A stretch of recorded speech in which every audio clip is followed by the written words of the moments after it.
कि मैनू कोई फर्क नहीं पैंदा ये सारियां गल्लां दा। ਜਿਹੜੇ ਲੋਕੀ ਮੇਰੇ ਫਾਦਰ ਸਾਹਿਬ ਬਾਰੇ ਕੁਝ ਬੋਲਦੇ ਸੀਗੇ ਮੈਨੂੰ ਉਸ ਚੀਜ਼ ਦਾ ਵੀ ਕੋਈ ਫਰਕ ਨਹੀਂ ਪੈਂਦਾ ਕਿਉਂਕਿ ਮੇਰੇ ਫਾਦਰ ਸਾਹਿਬ ਦੀ ਇੱਕ ਖੁਦ ਦੀ ਇਮੇਜ ਆ, ਉਸ ਇਲਾਕੇ 'ਚ ਖੁਦ ਦੀ ਇਮੇਜ ਆ ਔਰ ਜੋ ਜਿਹੇ ਜਿਹੇ ਉਹ ਸੀਗੇ ਲੋਕੀ ਜਾਣਦੇ ਆ। ਮੈਨੂੰ ਉਹਨਾਂ ਬਾਰੇ ਐਕਸਪਲੇਨ ਕਰਨ ਦੀ ਲੋੜ ਨਹੀਂ, ਮੈਨੂੰ ਮੇਰੇ ਬਾਰੇ ਵੀ ਐਕਸਪਲੇਨ ਕਰਨ ਦੀ ਲੋੜ ਨਹੀਂ ਜਿਸ ਤਰ੍ਹਾਂ ਦੀਆਂ ਪਿਕਚਰਸ ਮੇਰੀਆਂ ਕੱਢ ਕੇ ਪਾਈਆਂ ਸੀਗੀਆਂ because I M N actress ਔਰ ਇੱਕ ਕਲਾਕਾਰ ਨੂੰ ਕਿਸੇ ਵੀ ਤਰੀਕੇ ਦਾ ਰੋਲ ਪਲੇ ਕਰਨਾ ਪੈ ਸਕਦਾ। ਜਿਹੜੇ ਵੀਡੀਓ ਬਣਾ ਕੇ ਪਾਉਂਦੇ ਆ ਇੰਨੀ ਗਲਤ ਲੈਂਗੁਏਜ ਯੂਜ਼ ਕਰਦੇ ਆ ਉਹ ਐਕਚੁਅਲ ਦੇ ਵਿੱਚ ਸਾਡੇ ਸਿੱਖ ਧਰਮ ਨੂੰ ਬਿਲੋਂਗ ਨਹੀਂ ਕਰਦੇ ਕਿਉਂਕਿ ਉਹਨਾਂ ਦੀ ਸ਼ਬਦਾਵਲੀ ਬਹੁਤ ਗੰਦੀ ਹੁੰਦੀ ਆ।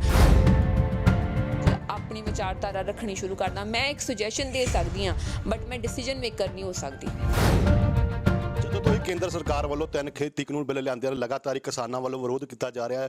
ਵੱਖ-ਵੱਖ ਜਥੇਬੰਦੀਆਂ ਵੱਲੋਂ ਅਤੇ ਜਿਹੜੇ ਨੌਜਵਾਨਾਂ ਵੱਲੋਂ ਕਿਸਾਨਾਂ ਦੇ ਹੱਕ ਵਿੱਚ ਰੋਸ ਮਾਰਚ ਕੱਢੇ ਜਾ ਰਹੇ ਨੇ, ਮੋਟਰਸਾਈਕਲ ਮਾਰਚ ਕੱਢੇ ਜਾ ਰਹੇ ਨੇ, ਲੋਕਾਂ ਨੂੰ ਪ੍ਰੇਰਿਤ ਕੀਤਾ ਜਾ ਰਿਹਾ ਹੈ। ਇਸ ਦੇ ਵਿੱਚ ਅੱਜ ਫਰੀਦਕੋਟ ਦੇ ਦੀਪ ਸਿੰਘ ਵਾਲੇ ਤੋਂ ਇੱਕ ਮੋਟਰਸਾਈਕਲ ਮਾਰਚ ਕੱਢਿਆ ਗਿਆ ਕਿਸਾਨਾਂ ਦੇ ਹੱਕ ਵਿੱਚ ਤਾਂ ਕਿ ਉਹਨੂੰ ਜਾਗਰੂਕ ਕੀਤਾ ਜਾਵੇ ਅਤੇ ਜਿਹੜਾ ਹੈਗਾ ਮੋਰਚੇ 'ਤੇ ਚੱਲ ਰਹੇ ਹਨ ਉੱਥੇ ਪਹੁੰਚਿਆ ਜਾਵੇ। ਇਸ ਨੂੰ ਲੈ ਕੇ ਸੋਨੀਆ ਮਾਨ ਜੀ ਇੱਥੇ ਪਹੁੰਚੇ ਨੇ, ਉਹਨਾਂ ਨਾਲ ਗੱਲਬਾਤ ਕਰਦੇ ਆ। ਮੈਡਮ ਪਹਿਲਾਂ ਤਾਂ ਤੁਹਾਡਾ ਜਗਬਾਣੀ ਟੀਵੀ 'ਤੇ ਸਵਾਗਤ ਹੈ। ਸਤਿ ਸ਼੍ਰੀ ਅਕਾਲ। ਮੈਡਮ ਲਗਾਤਾਰ ਤੁਸੀਂ ਸੰਘਰਸ਼ ਨਾਲ ਜੁੜੇ ਹੋਏ ਹੋ, ਅੱਜ ਪਿੰਡ ਦੀਪ ਸਿੰਘ ਵਾਲੇ ਪਹੁੰਚੇ ਨੌਜਵਾਨ ਨੂੰ ਉਤਸ਼ਾਹ ਕਰਨ ਲਈ। ਇਸ ਤੋਂ ਬਾਰੇ ਸਭ ਤੋਂ ਪਹਿਲਾਂ ਨੌਜਵਾਨਾਂ ਨੂੰ ਤੁਹਾਡੀ ਕੀ ਅਪੀਲ ਹੈ ਤੇ ਕੀ ਕਹਿਣਾ ਚਾਹੋਗੇ? ਮੇਰੀ ਖਾਸ ਕਰਕੇ ਅਪੀਲ ਇਹੀ ਹੈ ਵੀ ਸਾਰਿਆਂ ਨੂੰ ਇਹ ਲੱਗਦਾ ਸੀਗਾ ਕਿ ਕਿਸਾਨ ਜਥੇਬੰਦੀਆਂ ਦੇ ਨਾਲ ਨੌਜਵਾਨ ਪੀੜ੍ਹੀ ਨਹੀਂ ਜੁੜੀ ਹੋਈ ਔਰ ਉਹਨਾਂ ਨਾਲੋਂ ਟੁੱਟ ਗਈ ਆ। ਸੋ ਬੇਸਿਕਲੀ ਇਹ ਸਾਡੀ ਪਰਸੋਂ ਦੀ ਸੰਗਰੂਰ ਦੀ ਰੈਲੀ ਵੀ, ਕੱਲ੍ਹ ਦੀ ਰੈਲੀ ਵੀ ਔਰ ਅੱਜ ਦੀ ਰੈਲੀ ਇਹ ਬਿਆਨ ਕਰਦੀ ਹੈ ਵੀ ਨੌਜਵਾਨ ਕੋਈ ਕਿਸਾਨ ਜਥੇਬੰਦੀਆਂ ਤੋਂ ਨਹੀਂ ਟੁੱਟੇ, ਉਹ ਉਹਨਾਂ ਨੂੰ ਹੀ ਸਮਰਥਨ ਦੇ ਰਿਹਾ ਪਹਿਲੇ ਦਿਨ ਤੋਂ। ਔਰ ਅੱਜ ਜਿਹੜੀ ਇਹ ਸਾਡੇ ਮੋਟਰਸਾਈਕਲ ਮਾਰਚ ਦਾ ਪਿੱਛੇ ਰੀਜ਼ਨ ਇਹੀ ਹੈ ਵੀ 23 ਨੂੰ ਭਗਤ ਸਿੰਘ ਜੀ ਦਾ ਸ਼ਹੀਦੀ ਦਿਵਸ ਆ, ਉੱਥੇ ਅਸੀਂ ਸਾਰਿਆਂ ਨੂੰ ਚਾਹੁੰਦੇ ਹਾਂ ਵੀ ਉੱਥੇ ਆਉਣ ਔਰ ਖਾਸ ਕਰਕੇ ਮੇਰੀਆਂ ਭੈਣਾਂ ਨੌਜਵਾਨ ਪੀੜ੍ਹੀ ਦੇ ਵਿੱਚੋਂ ਜਿਹੜੀਆਂ ਨਹੀਂ ਆ ਰਹੀਆਂ ਔਰ ਬਜ਼ੁਰਗ ਔਰਤਾਂ ਜ਼ਿਆਦਾ ਨੇ ਅਤੇ ਅਸੀਂ ਉਹਨਾਂ ਨੂੰ ਸੱਦਾ ਦੇਣ ਵਾਸਤੇ ਆਏ ਹਾਂ। ਔਰ 26 ਤਰੀਕ ਨੂੰ ਜਿਹੜਾ ਭਾਰਤ ਬੰਦ ਕਰਨ ਦਾ ਇੱਕ ਐਲਾਨ ਕੀਤਾ ਹੈ ਉਹਦੇ ਵਾਸਤੇ ਵੀ ਭਾਰੀ ਸੰਖਿਆ ਦੇ ਵਿੱਚ ਸਾਨੂੰ ਨੌਜਵਾਨ ਉੱਥੇ ਚਾਹੀਦੇ। ਇਸ ਕਰਕੇ ਵੇਖਿਆ ਗਿਆ ਕਿ ਮੋਰਚੇ ਵਿੱਚ ਕਾਫੀ ਗਾਇਕ ਕਲਾਕਾਰ ਸ਼ੁਰੂ ਤੋਂ ਜੁੜੇ ਹੋਏ ਹਨ। ਤੁਹਾਡਾ ਇੱਕਦਮ ਹੀ ਇੱਧਰ ਜਾਣੀ ਕਿ ਤੁਹਾਡੇ ਫੈਮਿਲੀ ਬੈਕਗਰਾਊਂਡ ਵੇਖੀਏ ਕਿਉਂਕਿ ਤੁਹਾਡੇ ਫਾਦਰ ਸਾਹਿਬ ਵੀ ਸੰਘਰਸ਼ ਕਰ ਰਹੇ ਕਿਸਾਨਾਂ ਲਈ, ਤੁਹਾਡਾ ਵੀ ਇੱਕਦਮ ਇੱਧਰ ਰੁਝਾਨ ਆਉਣ ਦਾ ਕਿਉਂਕਿ ਤੁਸੀਂ ਲਗਾਤਾਰ ਸ਼ੁਰੂ ਤੋਂ ਹੀ ਜੁੜੇ ਹੋਏ ਹੋ ਨਾਲ, ਤੇ ਕਿੱਦਾਂ ਇੱਕਦਮ ਹੀ ਤੁਹਾਡਾ ਇੱਧਰ ਰੁਝਾਨ ਦਾ ਆਪਾਂ ਗੱਲ ਕਰੀਏ ਉਸ ਚੀਜ਼ ਵੇਖੋ ਮੈਨੂੰ ਇੰਨੀ ਜ਼ਿਆਦਾ ਪਹਿਲਾਂ ਨੌਲੇਜ ਨਹੀਂ ਸੀਗੀ, ਨਾ ਹੀ ਕਿਸਾਨੀ ਬਿੱਲਾਂ ਬਾਰੇ ਨੌਲੇਜ ਸੀਗੀ ਔਰ ਨਾ ਹੀ ਮੈਨੂੰ ਕਿਸਾਨੀ ਧਰਨਿਆਂ ਦੀ ਤਾਂ ਨੌਲੇਜ ਸੀਗੀ ਕਿਉਂਕਿ ਮੈਂ ਬਚਪਨ ਤੋਂ ਹੀ ਆਪਣੇ ਮੰਮਾ ਦੇ ਨਾਲ ਜਾਂਦੀ ਰਹੀ ਹਾਂ, ਰੈਲੀਜ਼ ਦੇ ਵਿੱਚ ਵੀ ਜਾਂਦੀ ਰਹੀ ਹਾਂ। ਬਟ ਇਸ ਦੇ ਵਿੱਚ ਜਦੋਂ ਮੈਂ ਕਿਸਾਨੀ ਬਿੱਲ ਪੜ੍ਹੇ ਸੀਗੇ ਉਦੋਂ ਮੈਨੂੰ ਲੱਗਾ ਵੀ ਇਹ ਸਹੀ ਨਹੀਂ ਗੇ ਸਾਡੇ ਕਿਸਾਨਾਂ ਵਾਸਤੇ। ਸੋ ਮੈਨੂੰ ਵੀ ਇਹਦੇ ਵਾਸਤੇ ਆਪਣੀ ਆਵਾਜ਼ ਚੁੱਕਣੀ ਚਾਹੀਦੀ ਹੈ ਔਰ ਇੱਕ ਮੈਂ ਕਿਸਾਨ ਦੀ ਧੀ ਹਾਂ ਔਰ ਜੱਟ ਫੈਮਿਲੀ ਨੂੰ ਬਿਲੋਂਗ ਕਰਦੀ ਹਾਂ। ਉੱਤੋਂ ਮੇਰੇ ਫਾਦਰ ਸਾਹਿਬ ਨੇ ਵੀ ਸਾਰੀ ਜ਼ਿੰਦਗੀ ਆਪਣੀ ਕਿਸਾਨਾਂ ਅਤੇ ਮਜ਼ਦੂਰਾਂ ਵਾਸਤੇ ਹੀ ਦੇ ਦਿੱਤੀ ਸੀਗੀ। ਸੋ ਮੈਨੂੰ ਲੱਗਾ ਵੀ ਮੇਰੇ ਪਾਪਾ ਵੀ ਇਹੀ ਚਾਹੁੰਦੇ ਸੀਗੇ ਮੇਰੇ ਤੋਂ ਔਰ ਉਹਨਾਂ ਨੇ ਜੋ ਲਾਸਟ ਲੈਟਰ ਲਿਖੀ ਸੀਗੀ ਉਹਦੇ ਵਿੱਚ ਵੀ ਇਹੀ ਕਿਹਾ ਸੀਗਾ ਕਿ ਮੈਂ ਆਪਣੇ ਕਿਸਾਨਾਂ ਵਾਸਤੇ ਔਰ ਮਜ਼ਦੂਰਾਂ ਵਾਸਤੇ ਹਮੇਸ਼ਾ ਆਪਣੀ ਆਵਾਜ਼ ਬੁਲੰਦ ਕਰਾਂ ਔਰ ਉਹਨਾਂ ਤੋਂ ਬਾਅਦ ਮੈਂ ਉਹਨਾਂ ਦੇ ਕੰਮ ਕਰਾਂ। ਸੋ ਮੈਨੂੰ ਲੱਗਾ ਵੀ ਇਹ ਇਜ਼ ਅ ਰਾਈਟ ਟਾਈਮ ਕਿ ਮੈਨੂੰ ਇਹ ਕਰਨਾ ਚਾਹੀਦਾ। ਇਹਦੇ ਵਿੱਚ ਕਾਫੀ ਰੰਗ ਦੇਖੇ ਗਏ ਕਿਉਂਕਿ ਜਦੋਂ ਮੋਰਚਾ ਚੱਲਿਆ ਸੀ ਸਾਰੇ ਕਾਫੀ ਲੋਕ ਇਕੱਠੇ ਸੀ। ਜਿਵੇਂ ਗੱਲ ਕੀਤੀ ਜਾਵੇ ਦੀਪ ਸਿੱਧੂ ਜਾਂ ਲੱਖਾ ਸਧਾਣਾ, ਹੋਰ ਵੀ ਕਾਫੀ ਜਥੇਬੰਦੀ ਆਗੂ ਸੀਗੇ ਨਾਲ, ਪਰ ਐਂਡ ਤੇ ਆ ਕੇ ਤੁਸੀਂ ਵੀ ਨਾ ਮੀਟਿੰਗਾਂ ਵਿੱਚ ਰਹੇ ਹੋ, ਪਰ ਲਾਸਟ ਤੇ ਆ ਕੇ ਇਹ 'ਚ ਕੀ ਮੂਵਮੈਂਟ ਬਣ ਗਈ ਕਿ ਉਹਨਾਂ ਨੂੰ ਇਹ ਵੱਖਰਾ ਹੋਣਾ ਪਿਆ ਕਿਉਂਕਿ ਹੁਣ ਇਹ ਜਿਹੜਾ ਮਸਲਾ ਹੁਣ ਕਾਫੀ ਵੱਧ ਚੁੱਕਿਆ ਕਿਉਂਕਿ ਕਾਫੀ ਤੁਸੀਂ ਵੀ ਦੇਖਿਆ ਸਟੇਜਾਂ ਉੱਤੇ ਵੀ ਕਾਫੀ ਚੀਜ਼ਾਂ ਹੋ ਗਈਆਂ, ਸੋਸ਼ਲ ਮੀਡੀਆ 'ਤੇ ਕਾਫੀ ਪ੍ਰਚਾਰ ਹੋ ਰਿਹਾ ਵੀ ਇਹ ਚੀਜ਼ ਲੱਗਦਾ ਨਹੀਂ ਵੀ ਕਿਤੇ ਇਹ ਜਿਹੜਾ ਸੰਘਰਸ਼ ਹੈ ਉਹਨੂੰ ਢਾਹ ਲੱਗੂਗੀ।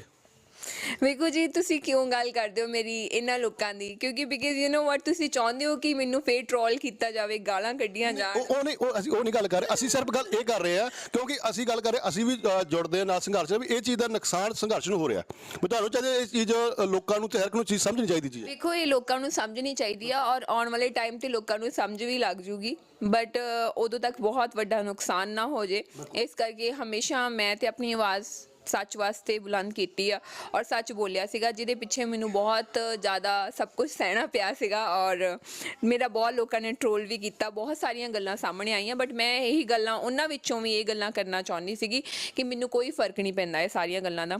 ਜਿਹੜੇ ਲੋਕੀ ਮੇਰੇ ਫਾਦਰ ਸਾਹਿਬ ਬਾਰੇ ਕੁਝ ਬੋਲਦੇ ਸੀਗੇ ਮੈਨੂੰ ਉਸ ਚੀਜ਼ ਦਾ ਵੀ ਕੋਈ ਫਰਕ ਨਹੀਂ ਪੈਂਦਾ ਕਿਉਂਕਿ ਮੇਰੇ ਫਾਦਰ ਸਾਹਿਬ ਦੀ ਇੱਕ ਖੁਦ ਦੀ ਇਮੇਜ ਆ, ਉਸ ਇਲਾਕੇ 'ਚ ਖੁਦ ਦੀ ਇਮੇਜ ਆ ਔਰ ਜੋ ਜਿਹੇ ਜਿਹੇ ਉਹ ਸੀਗੇ ਲੋਕੀ ਜਾਣਦੇ ਆ। ਮੈਨੂੰ ਉਹਨਾਂ ਬਾਰੇ ਐਕਸਪਲੇਨ ਕਰਨ ਦੀ ਲੋੜ ਨਹੀਂ, ਮੈਨੂੰ ਮੇਰੇ ਬਾਰੇ ਵੀ ਐਕਸਪਲੇਨ ਕਰਨ ਦੀ ਲੋੜ ਨਹੀਂ ਜਿਸ ਤਰ੍ਹਾਂ ਦੀਆਂ ਪਿਕਚਰਸ ਮੇਰੀਆਂ ਕੱਢ ਕੇ ਪਾਈਆਂ ਸੀਗੀਆਂ, because I M N actress, ਔਰ ਇੱਕ ਕਲਾਕਾਰ ਨੂੰ ਕਿਸੇ ਵੀ ਤਰੀਕੇ ਦਾ ਰੋਲ ਪਲੇ ਕਰਨਾ ਪੈ ਸਕਦਾ, ਭਾਵੇਂ ਉਹ ਵੈਸ਼ਿਆ ਦਾ ਰੋਲ ਹੋਵੇ, ਭਾਵੇਂ ਕੋਈ ਵੀ ਕਿਸੇ ਵੀ ਤਰੀਕੇ ਦਾ, because I am a artist.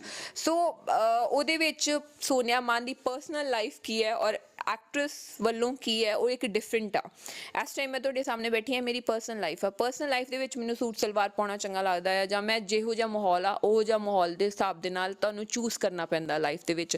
ਇਹਦਾ ਮਤਲਬ ਇਹ ਨਹੀਂ ਆ ਵੀ ਤੁਸੀਂ ਕਲਾਕਾਰ ਹੋ ਕੇ ਤੁਸੀਂ ਕਿਸਾਨੀ ਬਿੱਲਾਂ ਵਾਸਤੇ ਗੱਲ ਨਹੀਂ ਕਰ ਸਕਦੇ। ਹਰ ਇੱਕ ਨੂੰ ਆਪਣੇ ਜਿਹੜੇ ਜਿੰਨੇ ਵੀ ਹੁਣ ਪੰਜਾਬ ਦੀਆਂ 32 ਜਥੇਬੰਦੀਆਂ ਨੇ, ਹਰ ਇੱਕ ਦੇ ਆਗੂ ਨੇ, ਉਹ ਕਿਸਾਨੀ ਦੀ ਗੱਲ ਕਰ ਰਹੇ, ਸਟੇਜਾਂ ਤੋਂ ਗੱਲ ਕਰ ਰਹੇ ਨੇ, ਪਰ ਇਹ ਨਾ ਸੋਸ਼ਲ ਮੀਡੀਆ ਤੇ ਇਹਨਾਂ ਨੂੰ ਭੰਡਿਆ ਜਾ ਰਿਹਾ, ਕਿਉਂਕਿ ਉਹਦਾ ਸਿੱਧਾ ਨੁਕਸਾਨ ਜਿਹੜਾ ਆਪਣੇ ਹੱਕਾਂ ਦੀ ਕਿਸਾਨ ਲੜ ਰਹੇ ਉਹਨਾਂ ਲਈ ਹੈ। ਬਿਲਕੁਲ ਇਹ ਗੱਲ ਓਬਵੀਅਸਲੀ ਉਹ ਤੇ ਹੈ ਹੀ, ਪਰ ਕੁਛ ਹੱਦ ਤੱਕ ਆਈਟੀ ਸੈਲਸ ਨੇ ਗਵਰਨਮੈਂਟ ਦੇ ਜਿਹੜੇ ਕਿ ਚਾਹੁੰਦੇ ਨੇ ਵੀ ਇਹਨਾਂ ਦਾ ਮੋਰਚਾ ਖਰਾਬ ਹੋਵੇ ਔਰ ਇਹਨਾਂ ਨੂੰ ਆਪਸ ਦੇ ਵਿੱਚ ਧਰਮ ਦੇ ਨਾਮ ਦੇ ਉੱਤੇ ਲੜਾਇਆ ਜਾਵੇ, ਜਾਂ ਕਾਮਰੇਡ ਵਰਸਸ ਸਿੱਖ, ਸਾਰਾ ਕੁਝ। ਮੈਨੂੰ ਇਹ ਨਹੀਂ ਸਮਝ ਲੱਗਦੀ ਵੀ ਕਾਮਰੇਡ ਵਰਸਸ ਸਿੱਖ ਕਿਉਂ ਲੜ ਰਹੇ ਨੇ, ਬਿਕਾਜ਼ ਕਮਿਊਨਿਸਟ ਕਿਸੇ ਦੀ ਇੱਕ ਵਿਚਾਰਧਾਰਾ ਹੋ ਸਕਦੀ ਆ। ਬੈਕਗਰਾਊਂਡ ਤੇ ਤੁਸੀਂ ਸਿੱਖੀਜ਼ਮ ਨੂੰ ਬਿਲੋਂਗ ਕਰਦੇ ਹੋ, ਤੁਸੀਂ ਸਿੱਖ ਧਰਮ ਤੋਂ ਆਉਂਦੇ ਹੋ, ਧਰਮ ਥੋੜਾ ਨਾ ਤੁਹਾਡਾ ਚੇਂਜ ਹੋ ਜਾਂਦਾ ਆ। ਔਰ ਇਨਫੈਕਟ ਜੇ ਮੈਂ ਆਪਣੀ ਗੱਲ ਕਰਾਂ, ਮੈਂ ਖੁਦ ਸਿੱਖ ਪਰਿਵਾਰ ਨੂੰ ਬਿਲੋਂਗ ਕਰਦੀ ਹਾਂ। ਮੇਰੇ ਗ੍ਰੈਂਡ ਮਦਰ ਨੇ ਅੰਮ੍ਰਿਤ ਛਕਿਆ ਸੀਗਾ, ਮੇਰੇ ਗ੍ਰੈਂਡ ਫਾਦਰ ਨੇ ਅੰਮ੍ਰਿਤ ਛਕਿਆ ਸੀਗਾ, ਮੇਰੇ ਸਗੀ ਮਾਸੀ ਜੀ ਦੇ ਜਿਹੜੇ ਜੇਠ ਆ ਮੇਜਰ ਜਨਰਲ ਸ਼ਬੇਗ ਸਿੰਘ ਸੀਗੇ। ਮਤਲਬ ਸਾਡੀ ਖੁਦ ਦੀ ਆਪਸ ਦੀ ਹੀ ਫੈਮਿਲੀ ਦੇ ਵਿੱਚੋਂ ਮੇਰੇ ਫਾਦਰ ਸਾਹਿਬ ਦੇ ਜੇ ਵਿਚਾਰ ਕਾਮਰੇਡ ਸੀਗੇ, ਤੇ ਮੇਰੇ ਮਾਸਟਰ ਜੀ ਦੇ ਵਿਚਾਰ ਉਹ ਗੋਲਡਨ ਟੈਂਪਲ ਮੱਥਾ ਟੇਕਦੇ, ਉਹਨਾਂ ਨੇ ਅੰਮ੍ਰਿਤ ਛਕਿਆ ਹੋਇਆ। So it's like I belong to such a background ਜਿੱਥੇ ਦੋਵੇਂ ਉਹ ਫੈਮਿਲੀ ਦੇ ਵਿੱਚ ਦੋਵਾਂ ਚੋਂ ਹੀ ਸ਼ਹਾਦਤਾਂ ਹੋਈਆਂ ਨੇ, ਇੱਕ ਬੰਨੇ ਮੇਰੇ ਮਾਸਟਰ ਜੀ, ਇੱਕ ਬੰਨੇ ਮੇਰੇ ਫਾਦਰ ਸਾਹਿਬ।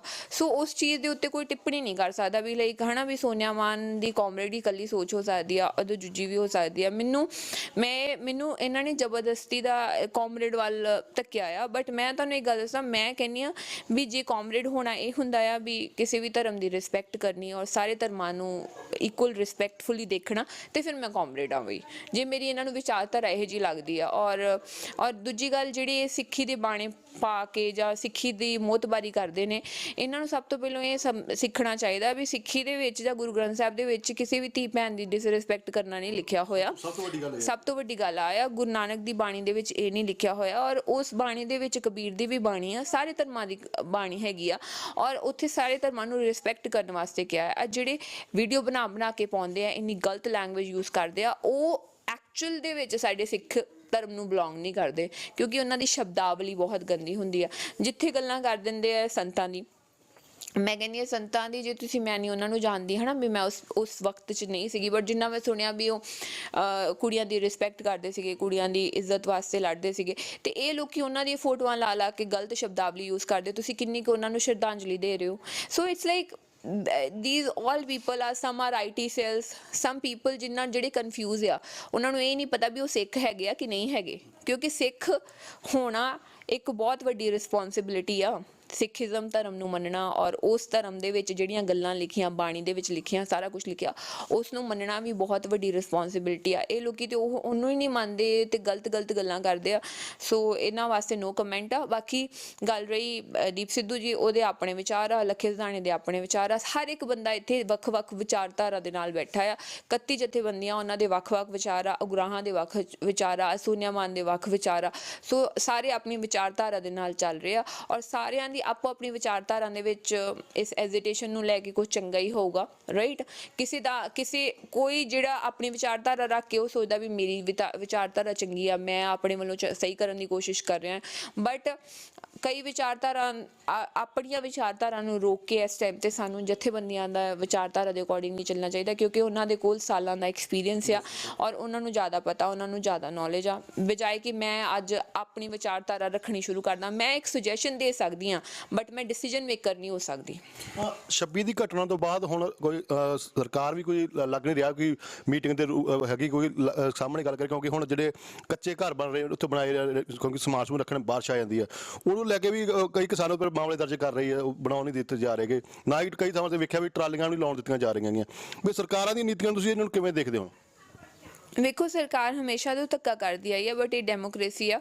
ਡੈਮੋਕ੍ਰੇਸੀ ਦੇ ਵਿੱਚ ਤੁਸੀਂ ਆਪਣੇ ਹੱਕ ਮੰਗ ਸਕਦੇ ਹੋ, ਤੁਸੀਂ ਧਰਨੇ ਵੀ ਲਾ ਸਕਦੇ ਹੋ। ਸਰਕਾਰਾਂ ਦਾ ਕੰਮ ਆ ਰੁਕਣਾ, ਬਟ ਸਾਡਾ ਕੰਮ ਨਹੀਂ ਆ ਰੁਕਣਾ। ਜੋ ਵੀ ਕਰਨ ਕਰ ਉਹਨਾਂ ਨੇ ਅੱਗੇ ਵੀ ਬਹੁਤ ਸਾਰੇ ਲੋਕੀ ਅੰਦਰ ਕੀਤੇ ਆ, ਹੋਰ ਕਰ ਲੈਣਗੇ, ਇਹ 'ਚ ਕੀ ਫਰਕ ਪੈਂਦਾ ਆ। ਬਟ ਗੱਲ ਇਹੀ ਹੈ ਵੀ ਜੋ ਸਾਡੇ ਜਿਹੜੇ ਬਿੱਲ ਜੋ ਤੱਕ ਇਹ ਰੱਦ ਨਹੀਂ ਹੁੰਦੇ ਅਸੀਂ ਇੱਥੋਂ ਨਹੀਂ ਉੱਠਾਂਗੇ, ਉਹੀ ਆਪਾਂ ਇੱਕ ਡਿਸੀਜਨ ਮੇਕਿੰਗ ਕਰਕੇ ਗਏ ਸੀਗੇ ਔਰ ਕਰਕੇ ਵਾਪਸ ਆਵਾਂਗੇ। ਔਰ ਇਹ ਵੀ ਸਾਨੂੰ ਪਤਾ ਵੀ ਬਹੁਤ ਲੰਬਾ ਟਾਈਮ ਲੱਗੂਗਾ ਕਿਉਂਕਿ ਸਰਕਾਰ ਹਜੇ ਐਡੀ ਛੇਤੀ ਮੰਨਣ ਵਾਲੀ ਨਹੀਂ। ਬਟ ਚੰਗਾ ਹੈ ਜਿੰਨਾ ਲੰਬਾ ਚੱਲੂਗਾ, ਸਾਰੇ ਆਲ ਓਵਰ ਇੰਡੀਆ ਅਵੇਅਰਨੈਸ ਹੁੰਦੀ ਪਈ ਆ, ਹੋਰ ਵੀ ਇੰਟਰਨੈਸ਼ਨਲੀ ਇੰਨੀ ਜ਼ਿਆਦਾ ਅਵੇਅਰਨੈਸ ਆ, ਅੱਗੇ ਜਾ ਕੇ ਹੋਰ ਅਵੇਅਰਨੈਸ ਹੋਊਗੀ। It's good for us. ਯਾਨੀ ਕਿ ਲੋਕਾਂ 'ਚ ਕਾਫੀ ਅਵੇਅਰਨੈਸ ਆਈ। ਜਿਵੇਂ ਤੁਸੀਂ ਇੱਕ ਗੱਲ ਕਰੀਏ, ਤੁਸੀਂ ਔਰਤਾਂ ਉੱਥੇ ਰਿਸ਼ਮੂਲ ਦੀ ਬਹੁਤ ਘੱਟ ਵੇਖੀ ਗਈ ਹੈ। ਤੁਹਾਨੂੰ ਵੀ ਇੱਥੇ ਤੰਗੀਆਂ ਦੇ ਸਾਹਮਣਾ ਕਰਨਾ ਪੈਂਦਾ ਹੋਊਗਾ ਕਿਉਂਕਿ ਕਾਫੀ ਸਮੱਸਿਆਵਾਂ ਆ ਜਾਂਦੀਆਂ, ਤੇ ਇਸ ਲਈ ਤੁਸੀਂ ਨੌਜਵਾਨ ਕੁੜੀਆਂ ਨੂੰ ਜਾਂ ਔਰਤਾਂ ਨੂੰ, ਹੋਰ ਮਹਿਲਾਵਾਂ ਨੂੰ ਕੀ ਅਪੀਲ ਕਰੋਗੇ ਕਿਉਂਕਿ ਵੱਧ ਤੋਂ ਵੱਧ ਉੱਥੇ ਪਹੁੰਚਣ ਤਾਂ ਕਿ ਉੱਥੇ ਸਾਥ ਦੇਣ, ਸਾਰੀਆਂ ਸਮੱਸਿਆਵਾਂ ਦਾ ਹੱਲ ਹੋ ਜਾਂਦਾ, ਕਿਉਂਕਿ ਇੱਕ ਔਰਤ ਆ ਬੰਦੇ ਨਾਲ ਮੋਢੇ ਨਾਲ ਮੋਢਾ ਖੜ ਜੇ ਤੇ ਸਾਰੀ ਸਮੱਸਿਆ ਹੱਲ ਹੋ ਜਾਂਦਾ। ਮੈਂ ਚਾਹੁੰਦੀ ਵੀ ਜਿਹੜੀਆਂ ਬਜ਼ੁਰਗ ਔਰਤਾਂ ਠੀਕ ਆ ਉੱਥੇ ਹੈਗੀਆਂ, ਬਟ ਨੌਜਵਾਨ ਕੁੜੀਆਂ ਨੂੰ ਵੀ ਉੱਥੇ ਹੋਣਾ ਚਾਹੀਦਾ ਆ, ਪਾਰਟਿਸਿਪੇਟ ਕਰਨਾ ਚਾਹੀਦਾ ਆ ਔਰ ਵੱਧ ਤੋਂ ਵੱਧ ਮੋਰਚੇ ਨੂੰ ਜੁਆਇਨ ਕਰਨਾ ਚਾਹੀਦਾ ਆ, ਕਿਉਂਕਿ ਪੜ੍ਹੀਆਂ ਲਿਖੀਆਂ ਕੁੜੀਆਂ ਆਪਣਾ ਇੰਟਰਨੈਟ ਚਲਾ ਕੇ ਬਹੁਤ ਸਾਰੀਆਂ ਚੀਜ਼ਾਂ ਦੀ ਅਵੇਅਰਨੈਸ ਕਰ ਸਕਦੀਆਂ। ਉੱਥੇ ਹੋਣਾ ਚਾਹੀਦਾ ਨੌਜਵਾਨ ਕੁੜੀਆਂ ਨੂੰ।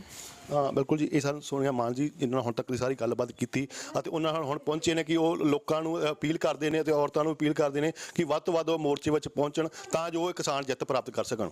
ਫਰੀਦਕੋਟ ਤੋਂ ਜਗਮਨ ਟੀਵੀ ਲਈ ਪੰਜਾਬੀ ਸਿਨੇਮਾ ਤੇ ਸੰਗੀਤ ਜਗਤ ਦੀ ਹੋਰ ਲੇਟੈਸਟ ਅਪਡੇਟਸ ਲਈ ਸਾਡਾ ਫੇਸਬੁੱਕ ਪੇਜ ਬਾਲੀਵੁੱਡ ਤੜਕਾ ਪੰਜਾਬੀ ਲਾਈਕ ਕਰੋ ਤੇ YouTube ਚੈਨਲ ਸਬਸਕ੍ਰਾਈਬ ਕਰੋ।